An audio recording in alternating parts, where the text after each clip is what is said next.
string anyway. Directly? Yeah, I mean, that's go for it. Like, it's not connected anyways, you might as well pull it out.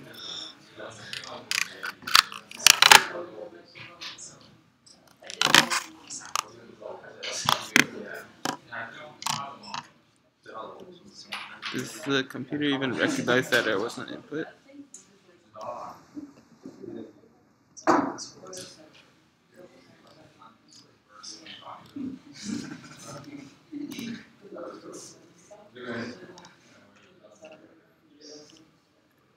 Yeah.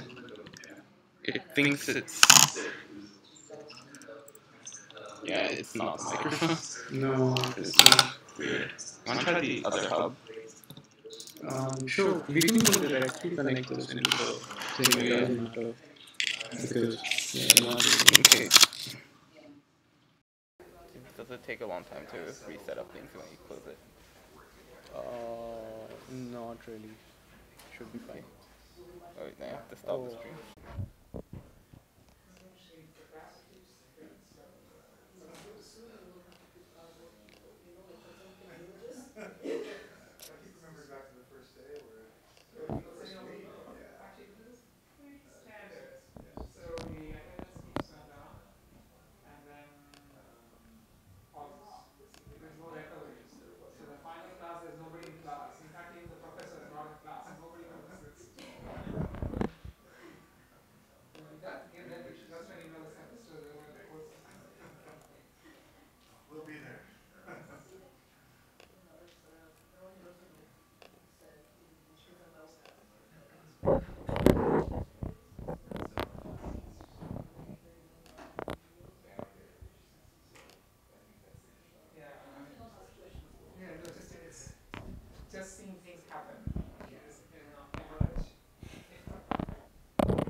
Yeah, streams on.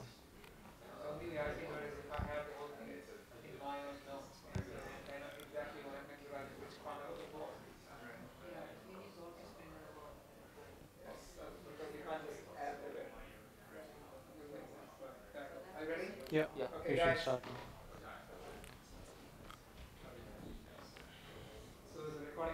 Yeah, the stream's on. Cool. Alright. Yeah, that's good. Okay, morning everyone, we're starting now. So, this is a tutorial, a recitation on VAEs. We'll start off with some basics, some motivation of why we're doing things, and then Jerry's gonna demonstrate an implementation using a notebook. Oh, you wanna share the notebook on Piazza? Okay. So while I discuss these things, he's gonna share the notebook with you guys on Piazza. So, okay. So overall, let's get into why we're talking about VAs in the first place. The setup so far that you have seen in a vanilla autoencoder is like what you discussed in class. You're able to learn representations which might be lower dimensional compared to the original input data, and you're able to reconstruct that from these representations. So this is cool because it's an unsupervised way of finding things which work, of finding representations which you can think of this as a vectorization step for your input, and you can find this in you can find a representation which is sufficient to reconstruct this thing. So it's an efficient way of representing the same information, which is why this is interesting and important. But consider the example, a simple geometric example of, let's say, a spiral or a sine wave. So if you guys have played with autoencoders earlier, like you trained it on MNIST images or something, and you were able to find representations. So for complex patterns, you were able to find something, but this is a simple parametric plot in a single parameter, like a sine wave or a spiral, and this is the kind of performance you get when you try to use a single hidden representation using the normal autoencoder setup. So if I just interrupt, Yeah. Since I happen to be missing for this portion of the class, I'm going to try to use this slit of the board to explain the concept over here, right? Now, how many of you are familiar with principal component analysis? Everyone, right? So what exactly does principal component analysis perform? So what exactly does principal component analysis perform? Anyone?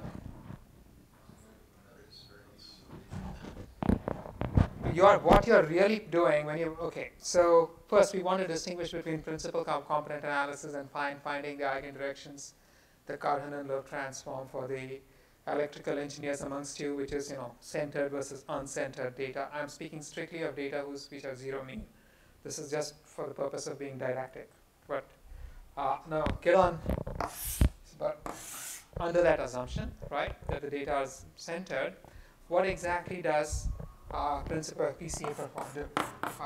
Wait, what's happening? I have a, can you see the board? Yeah. So if I have a bunch of data points of this kind, PCA is going to find this line, correct? And what exactly is, what is the purpose of, how do we define the line?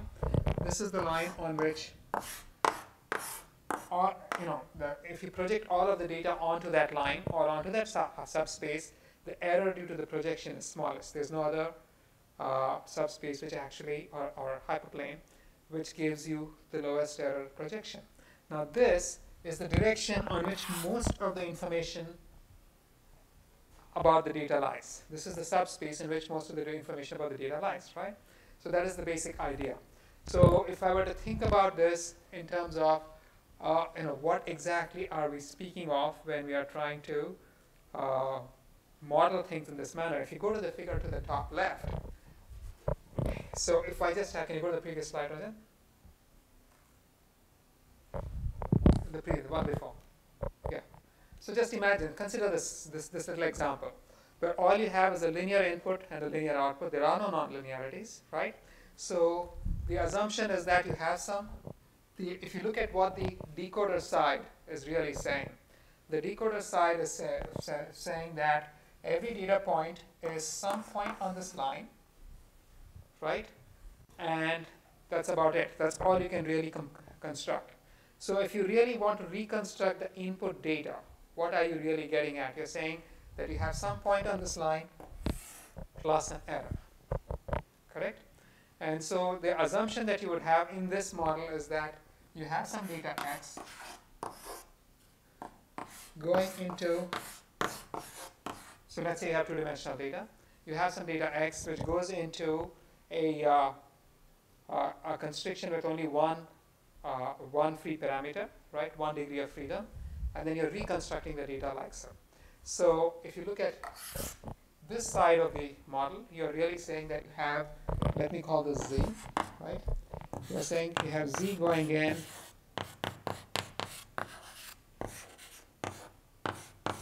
you have some error which is orthogonal, so this is going to be z going in, this is a times z or v times z, which is the position on this line. Z gives you the position on this line, the v gives you the direction of the line, right? And so every point is some position on this line plus some error. This is the simple assumption that we're really making over here. But then this is exactly what you expect the autoencoder to discover.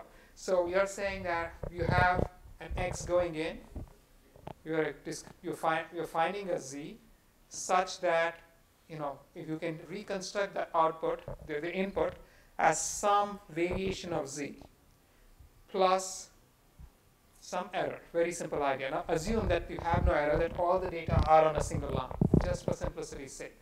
So let's ignore the error itself.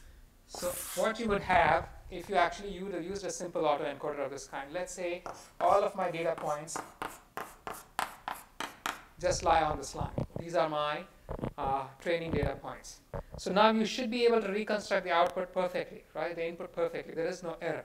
And what you would actually expect is that if I call this training data points x1 through xn and be arranged linearly left to right in this particular example, then you would expect to find that you have, this is the input. Let me call this x, let me call this x hat. You would expect to find x1 hat over here, xn hat over here, and the intermediate axis somewhere along the way, correct? And during the reconstruction, every x1 goes to an x1 hat, and there is going to be a z1 over here. There's a corresponding value of z, correct? So x1 went in, you got a z, the z went into the decoder, you got one x1 hat and x1 are going to be the same. So now I can do the same thing over for the next guy and the next guy. You'd expect to see a z value corresponding to every input. And the reasonable assumption that you have is that the z value over here is going to be monotonically related to the z value over here is going to be monotonically related to the z value over here. In other words, as you went from x1 through xn, z is either going to continuously increase or continuously decrease, right? And suppose I now took some, so this, let's say I have some zk over here, and I have some zk plus 1 over here, the k and k plus 1 input points with the corresponding z's. What would happen at the decoder end if I got rid of the encoder and gave you some value z prime, which lies between zk and zk plus 1? At that point, you're only working, so this is gone, you're working only on the decoder side, right? You would expect that under perfect reconstruction, if you took a z prime in the middle, you're going to reconstruct some point between these two guys, right? That is your assumption. And principal component analysis will actually give you, because the entire thing is linear, right? If you look at the z values, there's a nice monotonic relationship when you go down to one dimension in any number of dimensions. If you take any two z values, the hidden values, and you interpolate between the two and find you and use some intermediate z value and feed it to the decoder, you're going to find that the reconstructions from that intermediate value are going to lie between the two corresponding x's, and they're going to lie on the same plane, right? Now, if you go to the next slide, now this, all of this is all very fine. Again, going back to the fact that principal component analysis, finding the principal direction along which the data lie, it's finding the degrees of freedom, right? And if you move along those degrees of freedom, you're going to reconstruct data on the principal surface. Now let's go to this spiral over here. In the case of the spiral, what is the principal structure? It is a spiral, correct? So if it's a spiral,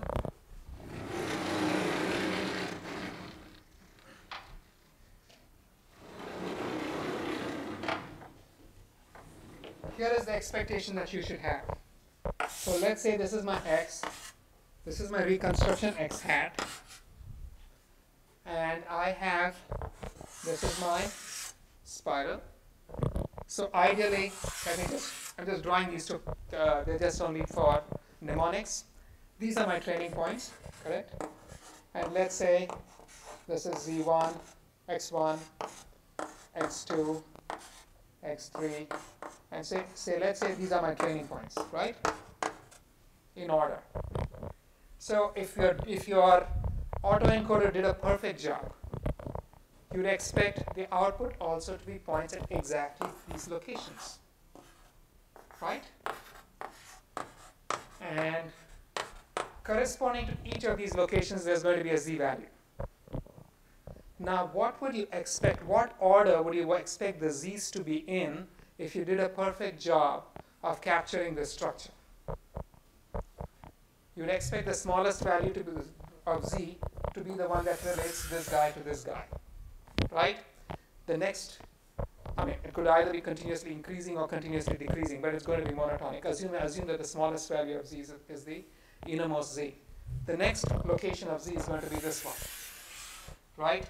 And then the third z is going to be this. And so if I call this z1, z2, and z3, your expectation is going to be that z1, z2 lies between z1 and z3, right? And if that happens, you would have captured the structure, the monotonic nature of the variation. You would have captured the intrinsic structure of the data and the appropriate degrees of freedom, right? I mean, within the appropriate degrees of freedom, right? So this is the assumption. What happens in truth is that there is no such guarantee. So what you might find over here is that this z1 is 7, this z2 is 0.1, and this z3 is 10.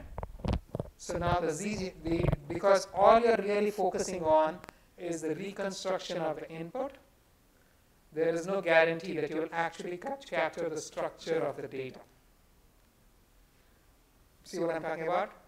I mean, it's got to be, I'm hoping that it makes sense. So what this really means is that I cannot just now just straighten up this spiral and get a line, and if I go along the line, I cannot expect to find the z's monotonically arranged along this line in the default case, right? So now, go back and say, let's assume that magically the z's manage to arrange themselves in proper order, okay? So let's say this z1 is actually smaller than z2. So let's say this is -1, and this happens to be 0, and this happens to be 1, right? Where do you expect? So now just consider the decoder portion. And suppose I feed a z value of -0.5, which is between these two values. Where would you expect the corresponding output to be? If you really capture the structure, you would expect the corresponding output to be over here, right? But that's not what will happen. What will happen is for the z values which are not seen in the training data, there are no guarantees. So you may actually end up learning a structure of this kind.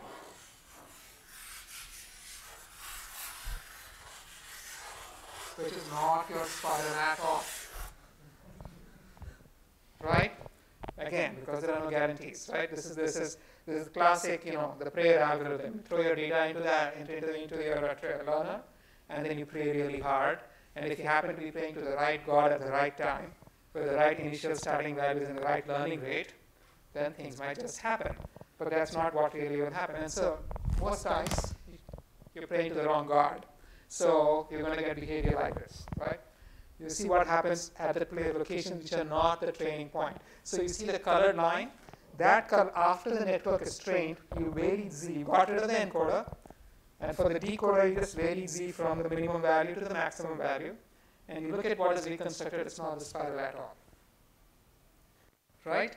Moreover, on the training data, you might find that z has gone from -0.1 to say 0. Right?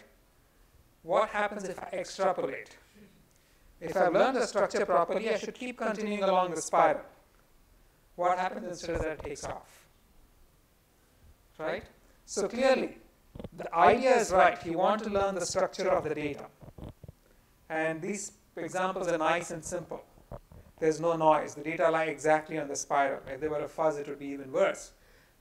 And you don't get it. Right? So how do you actually enforce structure of this kind? This is all about, or variational autoencoders is all about enforcing the structure, right?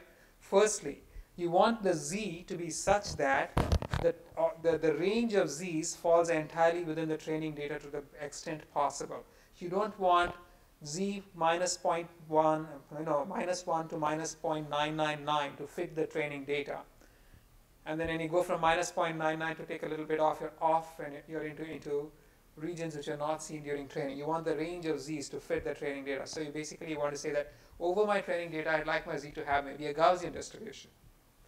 Meaning the majority of the z's happen where the majority of the training data lies. And that these are all close to 0. And then as you go off to the sides where the training data are sparse, the z's are far away from 0. You'd like to see some structure of this kind, right? So you want to impose some kind of statistical constraint on z. Another thing you want to impose, which sort of forces z to be kind of monotonic. Another thing you would like to impose is that as you go from here to here, the as z goes from -1 to say 0, the corresponding outputs don't wiggle off and stay on the underlying manifold for the data. There is no way of actually guaranteeing it without imposing some pretty rigid constraints. But as it turns out, what these guys are going to cover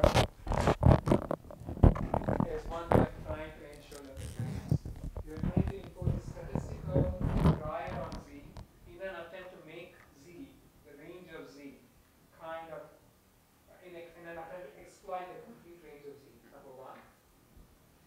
Number two, we are also going to sort of recast the whole thing within a generative framework. So, second question, what guarantee do you have in principal component analysis that things will generalize? How do we perform principal component analysis? But what is the actual procedure? Anyone? You either decompose the covariance matrix and that's it, right? Are you making any assumption about the data when you do this? None at all. All you're saying is you give me some data. There's no need, there was absolutely no need for the data to be arranged in this nice linear looking manner. Correct? I could have had data which were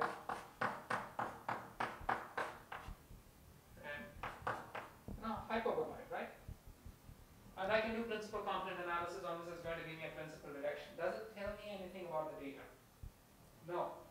Can I expect that to generalize? No. Principal component analysis, as you think about it, when you just throw some data at PCA, only guarantees that you find the principal directions for the data that you're computing it on. It has no guarantees whatsoever about what happens once you step outside the data, even a single data point. There are absolutely no guarantees, right? In order to be able to make any statements of generalization beyond what you see in your data, you need to make statistical assumptions, saying that I have other data which follow the same distribution as this guy. Will it work for any kind of distribution at all? No. The only distribution under which PCA really has any kind of assurance or guarantee, any generalization, is when the data are, anyone? Random sample from the population. No. But what is the distribution of the population? No, I mean PCA gives you a sample statistic. It's a sample statistic. If I want to generalize it outside, the only condition under which you can actually have any kind of assurance that the same principal components will still work is if the covariance captures the entire behavior of the random variable. It's a Gaussian. It only works, the only conditions under which you can expect complete generalization of PCA is when the random variable that you're drawing it from, that you got your samples from, are completely characterized by the covariance, i.e. it's Gaussian. Right? That's where variational autoencoders come in. That's where factor analysis comes in. Yep. Okay. I'll So change it back to the mic that's on. yeah, it Oh, is. it's still on. It is. Okay. Yeah. Lower the string. They have to like increase the volume a bit. Yeah. So I'll just rehash all of this for the stream anyway. It's on. It's on me now. Yeah. Okay. One sec. Anyway, like so I'm just going to rehash all of that for the people on the stream in case something was not audible. So yeah, so as Professor showed on the board, like you want to be able to have a meaningful representation, so that your data lie along this spiral. I can mention that in my part. Yeah. So so yeah, like interpolation is an issue. You could arguably have more data, use better regularizers, but that's not the solution. You're just getting it to work with what you have, but that's not the true representation of the data itself. From an information theoretic perspective, this is important because like you want to be able to generate the data from the manifold you're on, which means, and if you're able to do that effectively, it means that you have found the correct representation. So which compresses or encodes the actual spiral or the sine wave. So this is what we're trying to solve. So going back to PCA, so PCA as a technique is uh,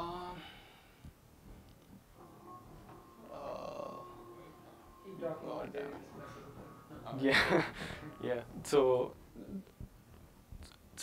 generally, so PCA can be thought of as a way of rearranging your data so that your the first axis has the maximum variance, and like you order it in that specific manner. And as professor said, this is just a technique. Like it depends on what data you have. It doesn't generalize, except for the condition where that the data itself is Gaussian. So just yeah, so this is again the reconstruction thing that professor just showed us. So the blue points are some samples from our data, and let's say we're projecting it along the direction u1. So all of the red points are the representation of the data on our in our subspace, and if you see, like, the lines are the reconstruction. So the assumption that PCA makes is that all errors. Error is basically how different your reconstruction is from your actual data. So PCA makes an assumption that the error is perpendicular to the subspace that you're in, but that's not really true in general. Like, it's not a good assumption to make that your signal is purely along the subspace and your error is purely orthogonal to the subspace. Yeah. Nonetheless, it's a model that we're using for that case. Yeah. It's a questionable model, but Yeah. definitely guarantee something if our data is following that model. So, again, just, I'm sorry, I'm interrupting this. Editing this because we prepared this in the last time. Yeah. So, here, let's go back to the whole notion of principal component analysis. The assumption that you're making, assuming that everything generalizes, right? The assumption you're making is that the data lie along some principal subspace, and the error is orthogonal to the data, right? To the signal, so to speak. Now, so when you use principal, what is the primary purpose that you ever use principal component analysis for? Dimensionality reduction. So when you're performing dimensionality reduction using principal component analysis, first, let me take a step back. What is the generative model for principal component analysis for PCA? When I tell you, assuming the data is centered, zero mean, right? When I tell you that everything is Gaussian, then the assumption is that you have some hyperplane, that the principal direction is along the hyperplane, that you have a signal on the hyperplane, that you're taking some random step on this hyperplane, and that step is distributed according to a Gaussian. And then, once you arrive at that location, which might be this location shown on the plane, some noise kicks in, and then you add the noise. So here, the V over there are the bases for the hyperplane. Z is the step that you're taking on this hyperplane. It's distributed according to a Gaussian. You arrive at some point on the space. And then noise kicks in and says, you're not going to see exactly this. I'm going to make this bad, right? And the noise is Gaussian. The noise is uncorrelated with itself, but the noise is orthogonal to the subspace, meaning the noise is always at 90 degrees to the subspace. This is the assumption that principal component analysis makes. So there is the statistical model, right? X equals V times Z plus epsilon. Z is the step on the plane, epsilon is the noise. Now when you perform principal component analysis to reduce the dimensionality of the data, what is the corresponding assumption that you're really making? Your assumption you're making is that the data you observe is some signal which happens to lie on the hyperplane plus some noise, and the noise is perpendicular or unorthogonal to the signal, to the information that you're trying to capture. Is this a reasonable assumption? No, right? Think of pictures, images. The noise that you get on an image, if I just pulled out the noise and showed it to you, you could hallucinate cats, dogs, whatever you want, right? They look like images. Sounds. If I take some sounds and you just, you might have heard these amplified examples of whispers where people will tell you there are ghosts in the room and there's all kinds of conversations happening. Why? That noise sounds like speech, right? Noise is not going to be orthogonal to the signal. There is no guarantee that noise is going to be orthogonal to the signal. The only thing you can say is that noise is noise. It might have some components which look like your signal. Many components will not, right? So if I make this generic assumption, then can you go to the next slide? Yes. Fact analysis, right? Let me just relax this assumption. This is still like principal component analysis, but I've got rid of one assumption. I'm no longer saying that the noise is strictly perpendicular to the data. I am trying to make it much more realistic, something that's more closer to real life. What's closer to real life? The noise can look like your signal, right? So the closer assumption is that you still have this signal hyperplane. In order to generate data, you're going to take a Gaussian step on the hyperplane, and then you're going to add some noise, but the noise is isotropic. There is no restriction on the noise to be perpendicular to the data direction. The noise can happen in any direction, right? So if I make this little assumption, now you still have V times Z plus epsilon. Z is the step on the plane. Epsilon is a noise which is isotropic, occurs in every direction. It's still uncorrelated. It's a Gaussian noise. It's exactly like PC. I have a Gaussian step and Gaussian noise, but the covariance matrix of the noise is diagonal, right? This little thing which says that I can no longer actually take a step, I'm no longer required to take a step which is perpendicular, strictly perpendicular to the plane, screws up estimation, right?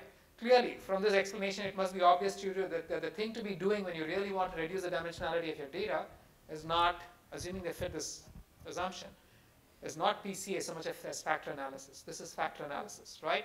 Because you're not making unrealistic assumptions about your noise.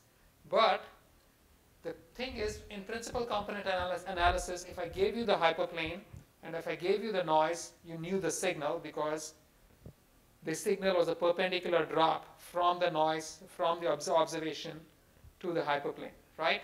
In factor analysis, that guarantee no longer exists because I could be taking a step along the hyperplane this way and walking off in any direction. I'm no longer required to walk only this way, right? So if I see some signal, if I have some noisy observation, there's no guarantee that the corresponding signal is here. It could be anywhere, with the highest probability being just directly below it, right? So once you actually say that all kinds of locations are possible, then the estimation becomes a little more complicated.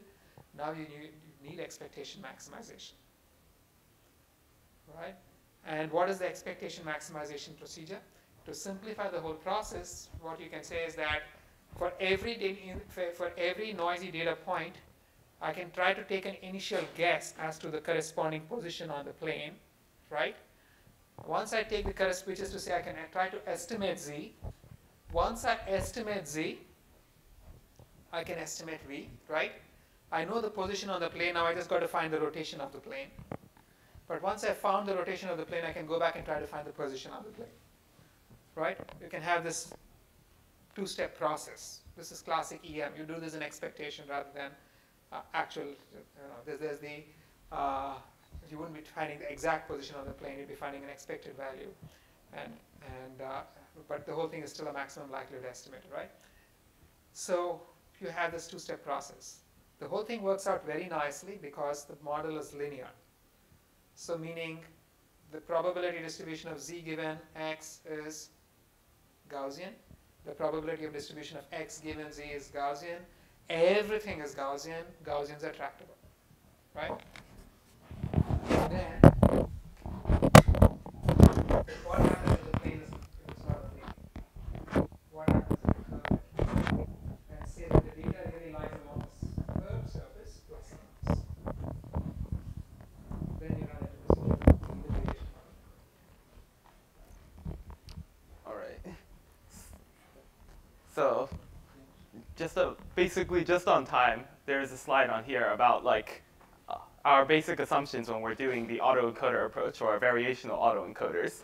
So, at very foremost, we're talking about this as a generator method. Although variational autoencoders can be used for many things, like dimensionality reduction as like a model for your data, there's many possible like ways to see it. In this, we're going to talk about it as a generator method. And so the assumptions we have is first, our data, we can think of it as it is a continuous function of some latent variables. So like, given some latent variables of which has smaller dimensionality than our input, presumably, then we can like, for one value of latent variables, we can create a series of values related to it that look like our input data. And then the second assumption we have is that the exact choice of latent variables we use is we don't have that many constraints about it. We can kind of choose what to do with the latent variable. And the third is kind of related to it. It means, okay, granted that you can choose what you want to do with the latent variables, we're not going to give you any latent variables in the training data. So you have to figure out what works best for this data, and we're not going to tell you anything. And then lastly, for the VAEs, we have this idea that there's this probabilistic model of the entire data production, the generation process from the latent variables, where given a latent variable, there's this like probability distribution of the input data, and through some principles of probability, it goes the other way around, and you can make many other probabilistic distributions. You can compute those.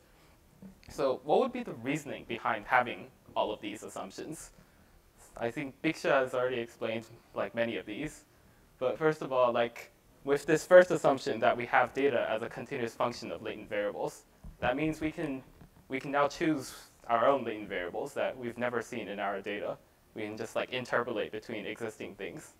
Have any of you seen one of those like really funny, really interesting like research papers where they generate faces and then they tweak a latent variable to make them start smiling, or they tweak another latent variable so that they start wearing sunglasses? This is the exact idea what we're doing here. It's like with these latent variables, we can actually like do things like that. We can find underlying like facts about our data distribution. So if you imagine if it's not faces, but some kind of like distribution that we don't really have much understanding of, then we can just start tweaking this latent variable to see what the neural network thinks is very important about it. And like, there's also like certain problem setups that are still generators, but they don't have this first assumption. Like for instance, a vanilla GANs problem where your generator network just creates data that looks like the input data distribution, not conditioned on anything. Then you don't have any dials to tweak, you just have data that looks like your input. You can't like make data that also has smiling faces. And so like, this is our first assumption. The second is that we don't have like a specific latent variable that we must use. We get to choose and so like, this could be useful because our data just doesn't have that labeling. There are some kinds of problems where you might have that labeling. Like, I think there was an example on the slides where you have an outline of some kind of like handbag, and then from that you have a ground truth image of that handbag, and the network is supposed to generate a picture that looks like that ground truth image. In that case, like, instead of having completely no idea about the latent variables, you could have some, like the outline of the handbag or something, could be related to that latent variable. But in the autoencoder setup, there's nothing. You just have a picture that you want to create something similar to. You have to figure out yourself what is latently important about that picture. And so I guess that's points 2 and 3. So lastly, for why we have to have this probabilistic nature for the variation autoencoder, which is that if to have any sort of generalization, as Biksha said, you need to have like a probabilistic model of your data. And so if you had a regular autoencoder, you could make it like match your training data pretty well, but then like the underlying latent distribution is going to be kind of weird and sometimes discontinuous. Or even if it is continuous, it could be like, it's not very smooth. It doesn't take the Occam's razor approach to doing it. And so like, if we have this probabilistic model, we can be sure that it's following some kind of assumption that we have about the data. So it's up to us to make sure we have the right assumptions, but it's a step in the right direction. And so like, if you think about it, why would like having these kinds of assumptions make us end up with kind of a EM approach to solving it with an encoder and a decoder? It's like, why can't we just create a decoder and then somehow through magic we train that directly with no encoder needed? Does anyone have an idea?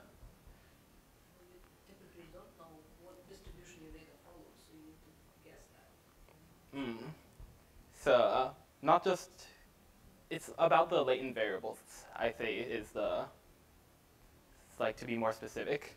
Because like, first we have to like basically do two things at this point. First of all, we have to find like what latent variables are assigned to like what data. And so like first, given data, we want to figure out like what kind of latent variable is it supposed to have. And then secondly, we want to be able to generate the input data from the latent variables. And so like the encoder is doing the first task. It's trying to figure out how we're going to assign latent variables to like do this task. To like what is the function from the data to the latent variables. And the decoder is just the reverse, is saying, okay, now that we have the latent variables, how can we rebuild our input data? And so the two kind of like are really tightly intertwined. So the decoder could be like well tuned to work with a specific assignment of data to latent variables. But then the moment you change the function from data to latent variables, the decoder kind of stops working because the distribution is all wrong. Just a second. So just to play the final connection between what I was talking about vis-a-vis factor analysis and variational autoencoders. So when we assume that everything PCA and factor analysis, as you know, I was talking about, right? So there, the factor analysis model looks something like this. You're going to draw some Z from some Gaussian. You put it through V times Z, which is a position on the plane, right? And then you add some noise, which is also drawn from a Gaussian. And you get your X, which is step on the plane, right? Now let me replace this V times Z. Is there an eraser here? Let me replace this V times Z with a nonlinear function f of Z.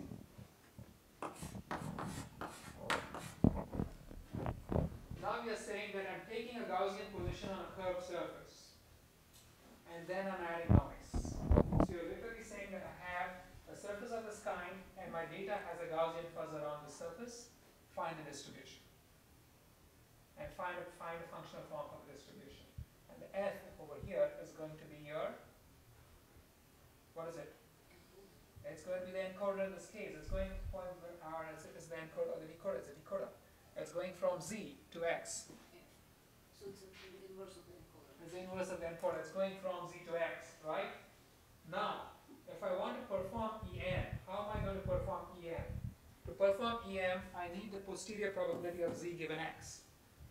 This is a very ugly function. You have no idea. It doesn't have a nice analytical post form that can be inverted for you to compute the probability distribution of Z given X. So what do? We train a neural network to compute posterior. And that's your encoder over here. Right? Does that make sense to you guys? Right? This is just factor analysis with a curved surface.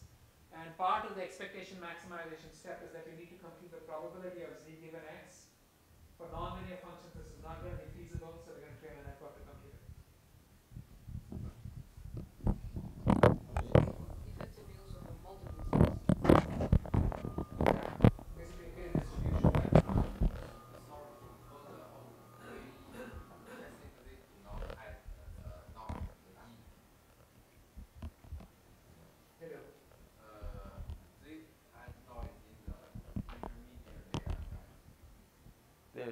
There's both.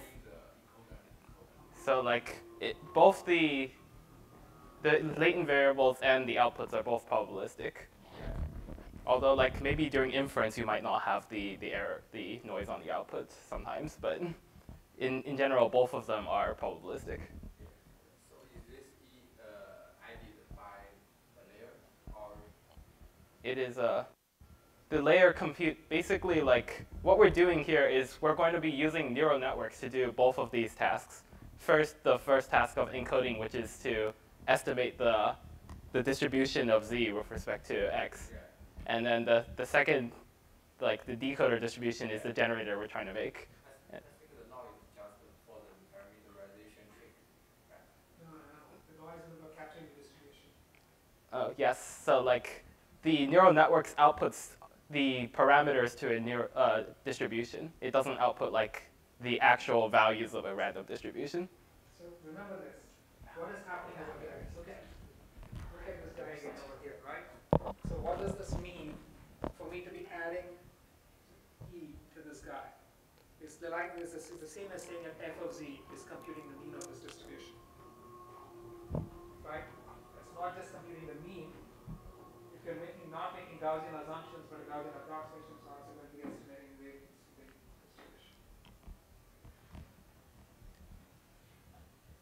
So okay.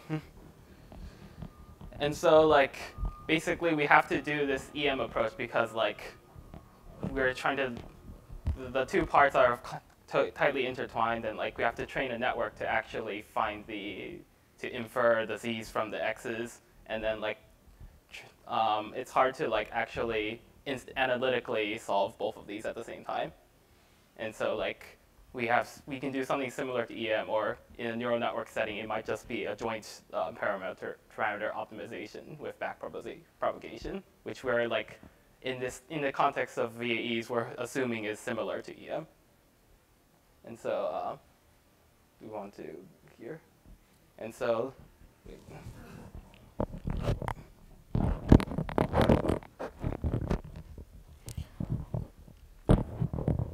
Right, so again, for the people on the stream, in case the diagrams were not clear, this is the generative model for factor analysis. Like you draw the latent variable z from a normal distribution. You have a linear transform and you add some noise and to get a reconstruction of your of your data. So this is more powerful than PCA for sure, because you're able to have errors which are not necessarily orthogonal to V. If E is full rank, capital E, then the errors are not constrained to be orthogonal to the subspace, so it's better, but it's still linear in Z. So I mean, there's no reason for it to be linear. So instead of Vz, you replace it by a function P, which is what Professor was talking about. And so the one important thing to note here is that any distribution in D dimensions can be generated by taking a normal distribution in D dimensions and passing it through a sufficiently complicated function. So, which is why we choosing normal distributions here is sufficient, because given a function in D dimensions which is sufficiently complicated, it will be able to approximate any distribution. So, and we hope to learn that distribution using the distribution P using the neural net. So that's the setup for the VAE. So you have like it looks like the encoder decoder setup. You have your input data. You have a representation from that. You have a map, which is effectively an encoder. You have effectively a decoder step P, which goes from your latent variables to the outputs. But obviously here Z is not given, and the idea is you want to be able to train the inverse map by sampling pairs of X and Z and training your net on that. So getting into how you train the things, so the net, so the intuition is that you want, for a specific Z, you want to have the posterior approach the true distribution. So if you want to like the objective that you want to maximize is the log likelihood. So for each sample you can approximate the actual marginalization step by sampling some Z and computing a sum, but you can't do this efficiently in high dimensional spaces. Like that's not reasonable, that you actually have you can't marginalize out fully, and sampling is likely to be inefficient in high dimensional spaces. So if we are able to if we are able to represent this P in a form that can be computed and you can compute gradients for it, then you can just use SGD or any optimizer to learn that function. So let's so this is like I'm not going through the entire derivation for sake of brevity, but like this expanding from the previous. Yeah, so this was your objective. So if you expand it and you introduce a distribution Q, which is not the true distribution P, but you want it to closely fit P.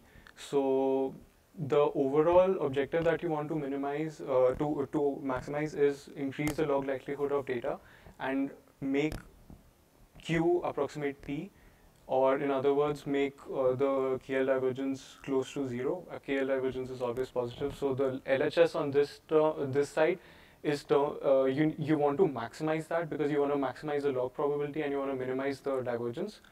And the expression on the right hand side it's in the slide, so it's just rearranging some terms and pulling things out. So that RHS is what we want to optimize, and we'll get I'll show you about how. If you want, we can also like do the derivation at the end if you have time. Yeah, let's see about time. So it's so another so let's say you have you approximate the true distribution P using a distribution Q, and you want to be able to calculate this term, but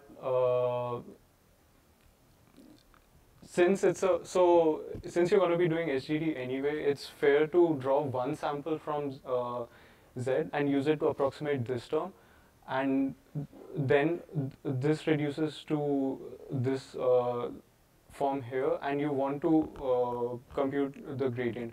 So when you talk about the reparameterization trick, it's the issue is that if you have so this is from a tutorial. So if you have a sampling term here, and and these are the things that you're optimizing for, then gradient flow is interrupted because this is not like you can't have a sample step in in your thing. You only want to be able to train your parameters.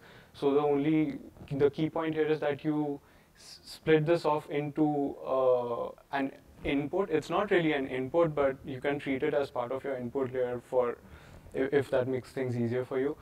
And you just scale and multiply these things with the parameters that you're learning, and so now gradient flow is not interrupted, and you can just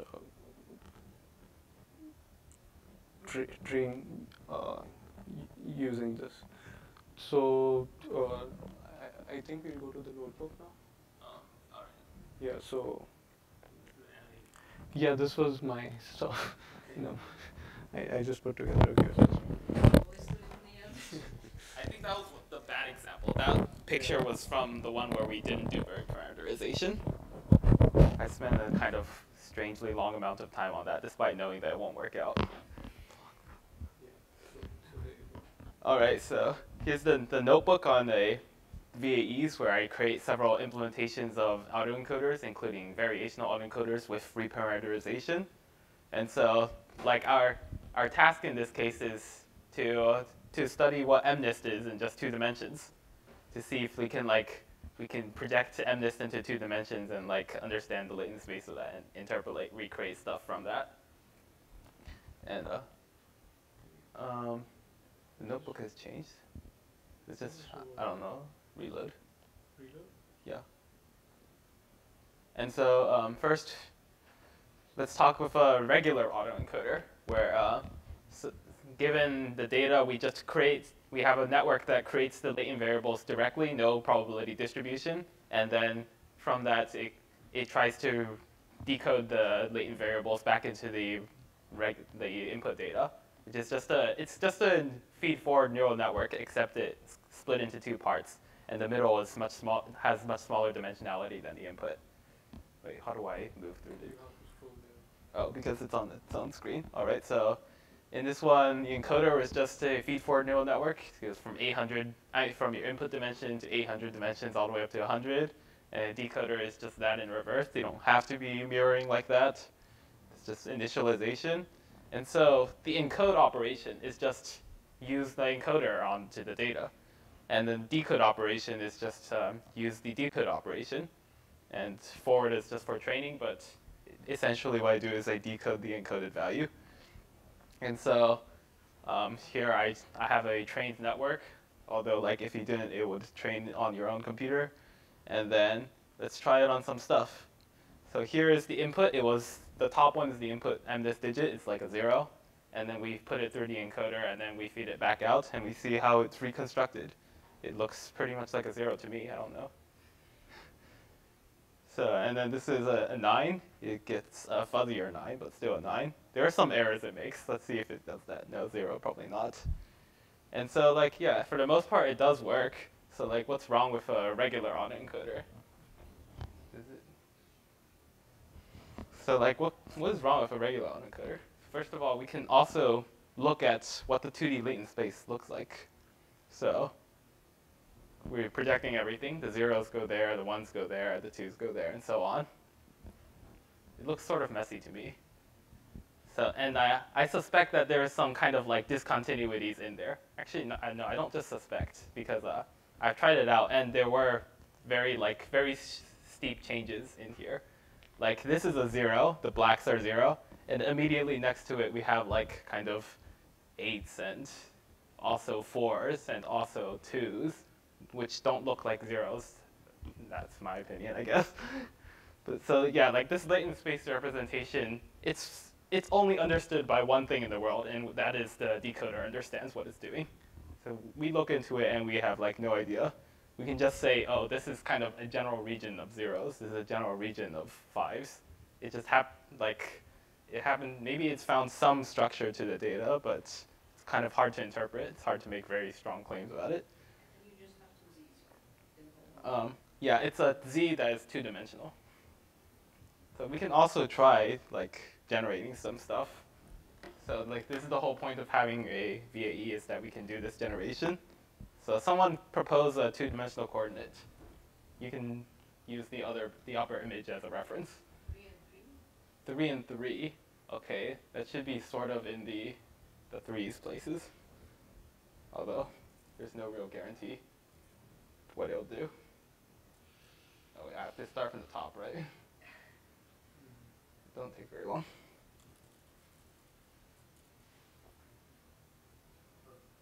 Wait, is this file not found? Because Inferno doesn't exist.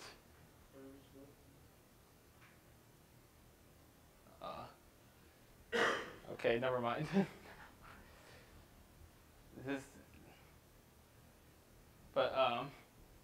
So I've tried it a few times, and it does kind of like have a sudden jump at times. Like you'll see a 2, and suddenly it grows arms, and some of its arms disappear in a very short period of time, and then suddenly it's at 7. Yeah, and I say 4 and 4 is like a no man's land. Yeah. Nothing in the 4 and 4, so I wonder what the hell was. Typically, it's just like it tends to have one common value for all of them, but that's like a quirk. You don't really have a guarantee. It's like you always see a 2 no matter what or something. I think there is some example in the vanilla VAE paper. Mm-hmm. With space. With faces, and like when you go outside the range, what happens? Yeah, it changed the number and the face. So do they look like human faces, or are they very Yeah, non-human? Okay. Yeah, because like in this one, at least when I tried, if it was a reasonable range inside the box, it would still look like a digit, for the most part.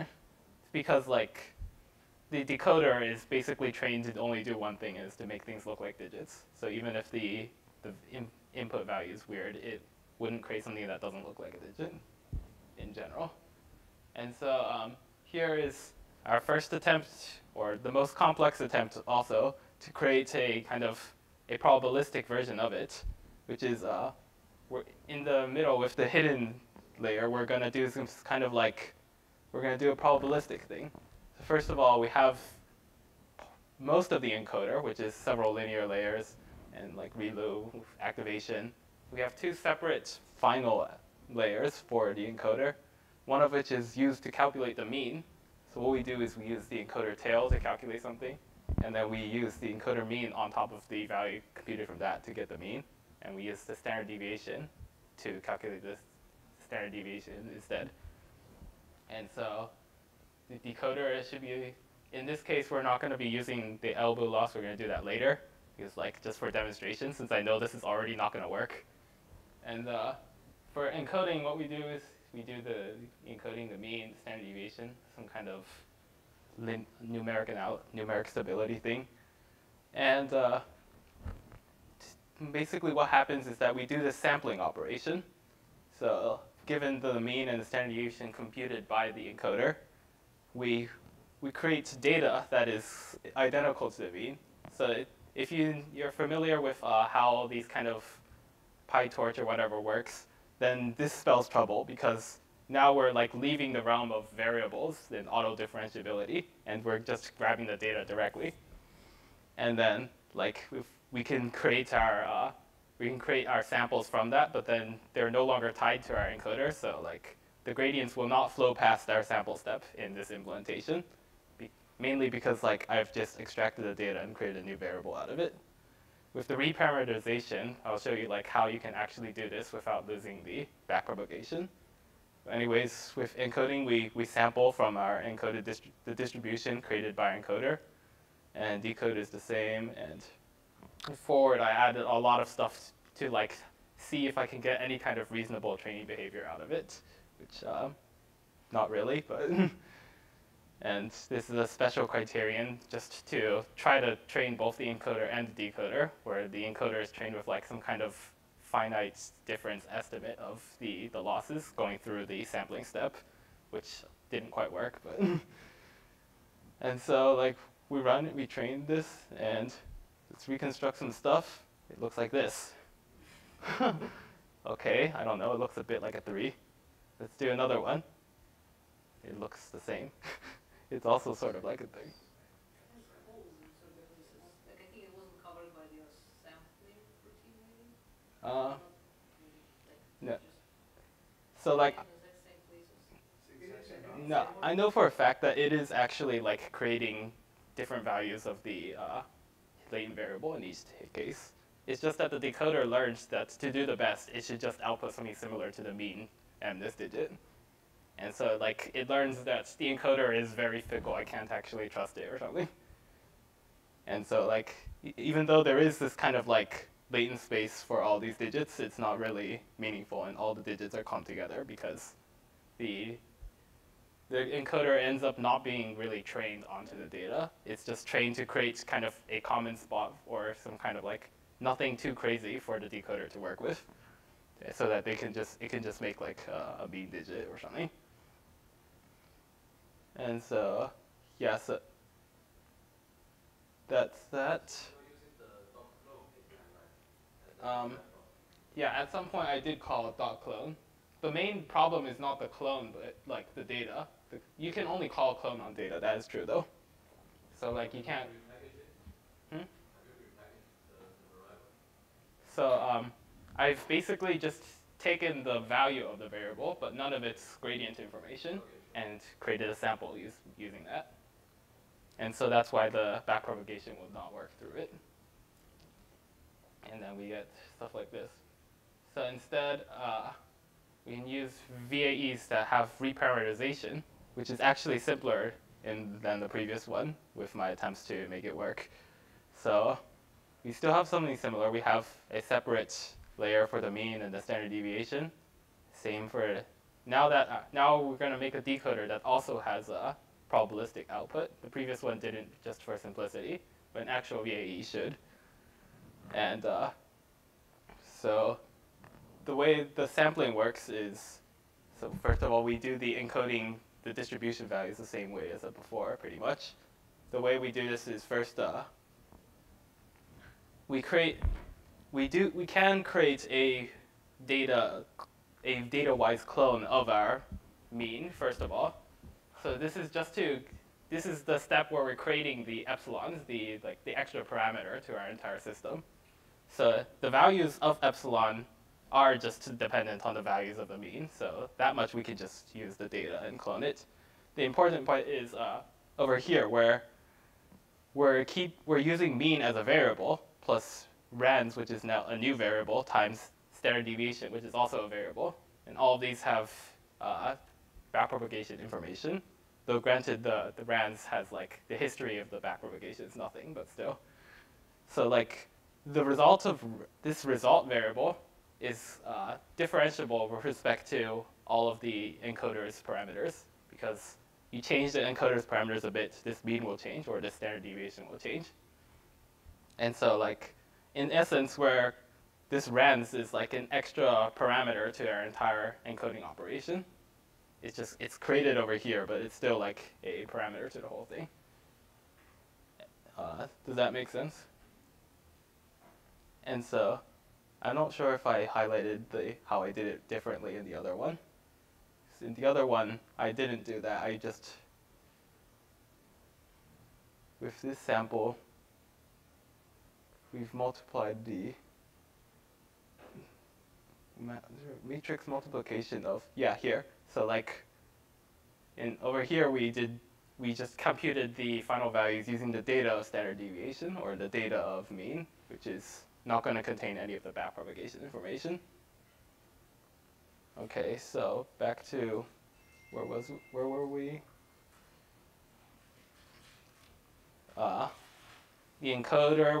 The encode operation, which is not used for training, but is used for the images. It takes the distribution created by the encoder, and then it creates a sample from it, And we do something very similar with the decoder. And then with you have their forward pass, which is just for training. And now this is our elbow loss. So if you see with some of our sample operations, we're keeping track of some probabilities. So these are some of the terms of the elbow loss. Some of the terms like the probability of z given x or something like that. So first of all, this what I call the log probs hidden is just it's just probability of probability of z. So like, what is the probability of seeing a latent variable that's equal to this given our prior, which our prior is that the latent variable is a Gaussian with, in this case it's a Gaussian with diagonal covariance.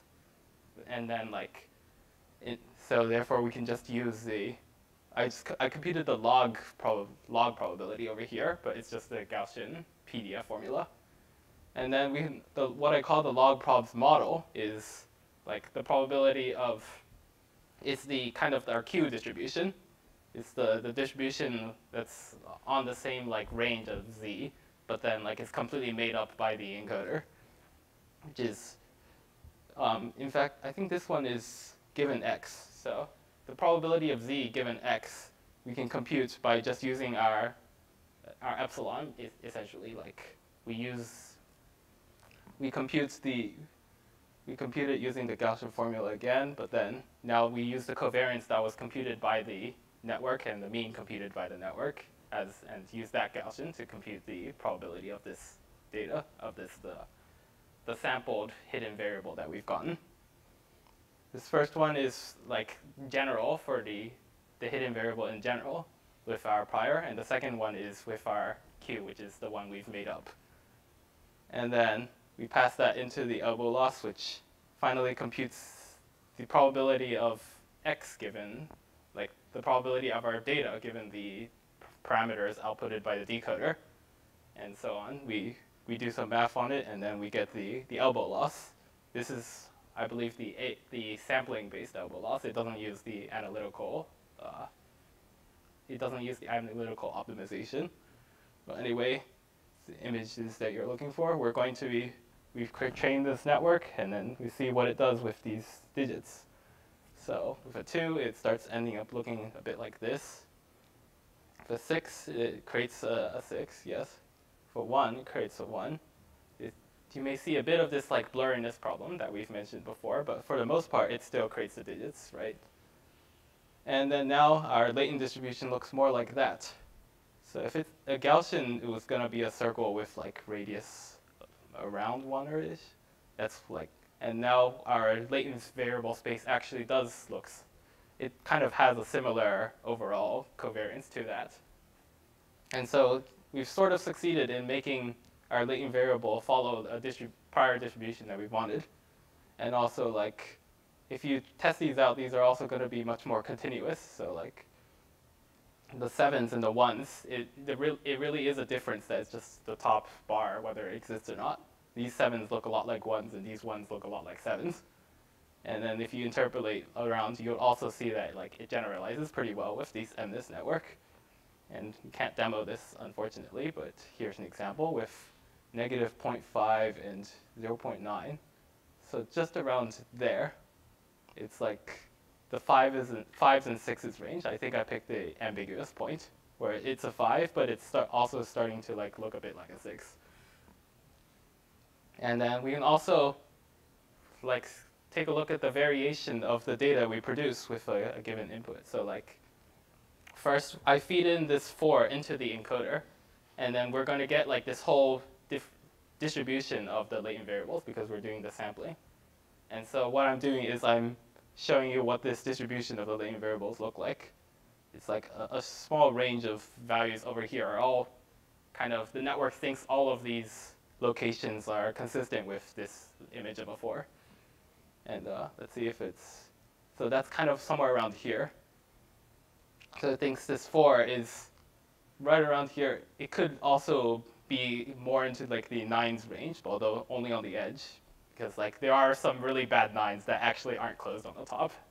And this is full of very bad looking digits. So I presume like along this region, like the network says, there's a small chance that it's also has the latent variable corresponding to 9s that have their top not fully closed. And then like, so now it's also a generator. So we unfortunately can't demo this, but yeah, you can try this at home if you want. And does anyone have questions about VAEs? Yeah, as for the code, which part either the noise for this E? For the, Professor mentioned that. oh, this E? Yeah. All right. So this is the actual generative output P of x given z. You will notice over here. There's the Gaussian. There's an anti-Gaussian. Yeah. With the mean, which is the output of an encoder, and the covariance, which is exactly the same as adding the E to equals. So basically, it's kind of implicit in here where we're saying the output of the decoder is itself a distribution that has a mean and a covariance. And then like, we can compute the elbow loss without actually sampling though. Like we can, knowing the mean and the covariance, we can just compute it. When we got the means and covariance, we can use the L2 norm to calculate the loss function. Oh, I see. The model is basically what's on board. Yeah, the model is that we're going to be sampling from the distribution using this. But then like to compute the loss, we don't necessarily have to sample.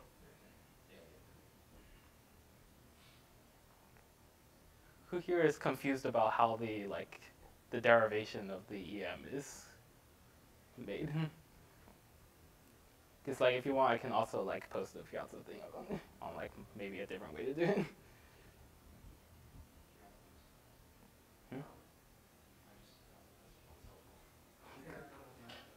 So the easy way to actually understand the EM derivation for variation autoencoders is to look at the EM derivation for factor analysis, which is tricky analysis, keeping in mind that you not have to replace every linear component with something non-linear, which may not be as, which is potentially not possible to estimate, to compute in closed form, must be estimated using a network. So and of course, there's a variational case of variation. You actually find a variational lower bound, and you maximize it. So that's why you call it a variational autoencoder. Factor analysis is also a linear variational autoencoder by the same metric, right? So, Cool. I think that's it, yeah.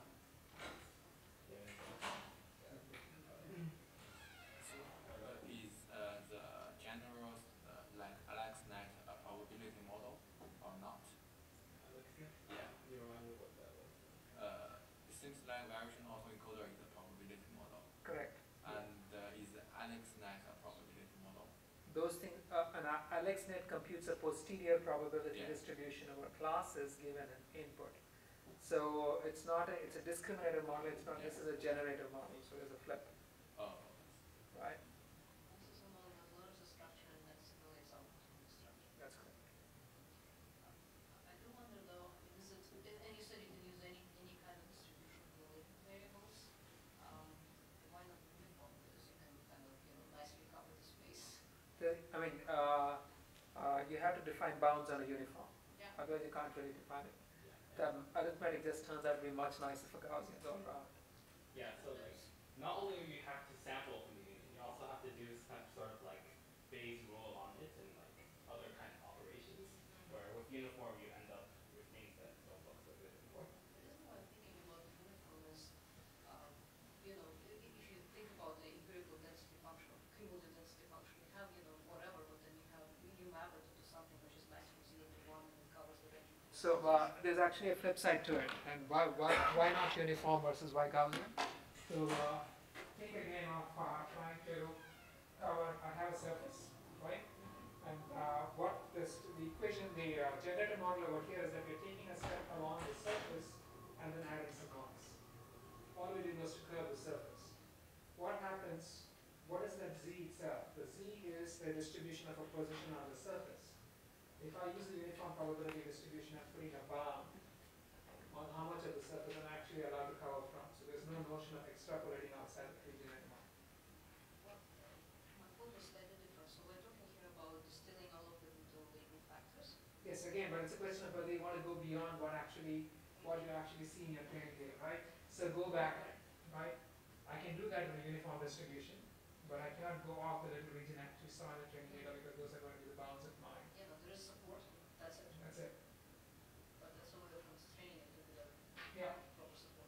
Yeah, but there's no question of going beyond it. There's all sorts of implementation, like Gaussian is so standard for VAEs versus now that like when people start doing GANs, it's like, especially in the early years, like 50% of the papers were uniform, 50% were Gaussians. Yeah. Because it's just really easy to do whatever you want in terms of your fiber versus like the equation for Gaussian is so standard, I've like never seen anything that's not.